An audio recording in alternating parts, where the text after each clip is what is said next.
This week we were to do two parts.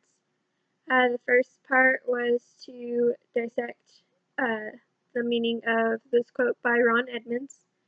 So the quote is, "We can, whenever and wherever we choose, successfully teach all children whose schooling is of interest to us. We already know more than we need to do that. Whether or not we do it must finally depend on how we feel about the fact that we haven't so far."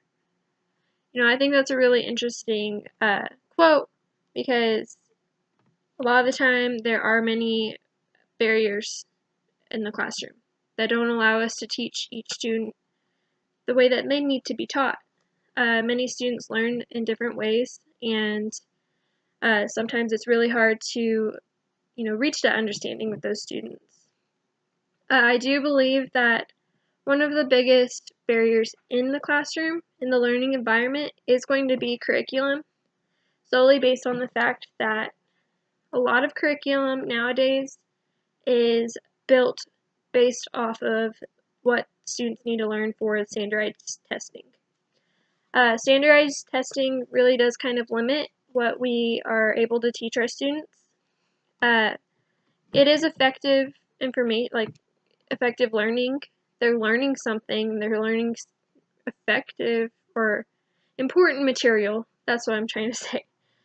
But by being very limited, time's another thing. By being very limited in the amount of time that they can learn and the time that we can teach the material, there's not always the opportunity for students to be retaught information if they don't understand it, or to, have enrichment activities so that they can actually continue to learn and go more in depth with the material. But the curriculum doesn't always allow for the students to reach their full potential in learning, and we don't always have the opportunity to help them as we need to, because we have to continuously move through the curriculum and the material.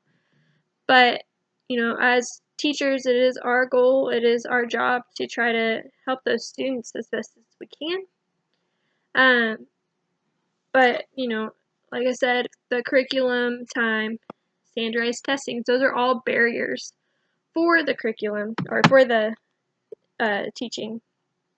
The second part for this video is using chapters 4 and 5 of Understanding by Design to incorporate our own learning experiences, how we were as learners, and how we were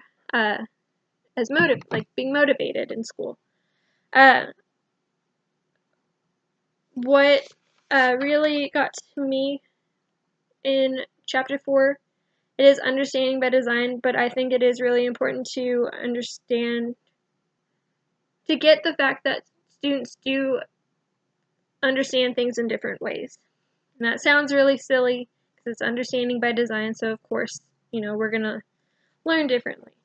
But understanding the material, not every student's going to understand it in the same way or as fast. They're going to learn at different paces. But I think it's really important that as teachers, we do see that students sometimes struggle. And I was always better at certain subjects more so than others. English was always my area. English and writing, reading, math, I struggled a lot. I didn't understand why, you could multiply. I didn't understand. I don't even know what I'm talking about now, I guess, with math. But I had to learn things in a different way. And teachers really do need to understand that, not every student's going to understand the way that we teach them. On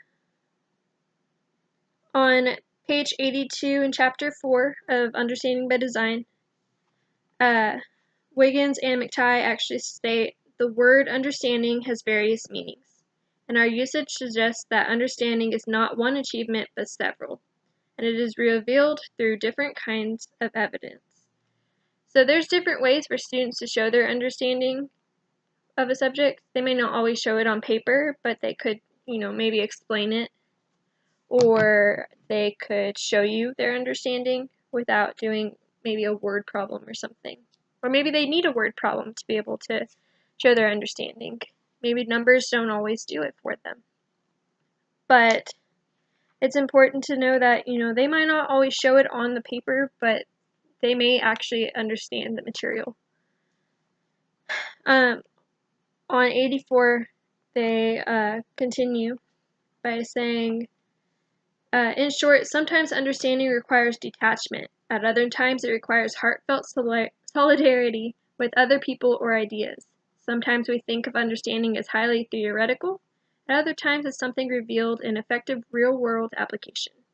Sometimes we think of it as dispassionate critical analysis, at other times as empathetic response.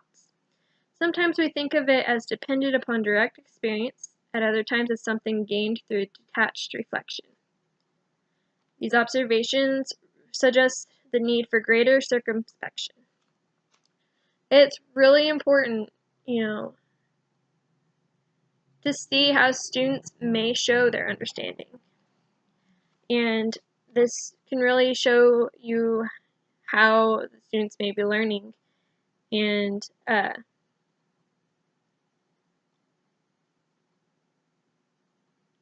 I understood at a different rate. Not every student's going to learn in the same way. And I think it's really important to just understand this.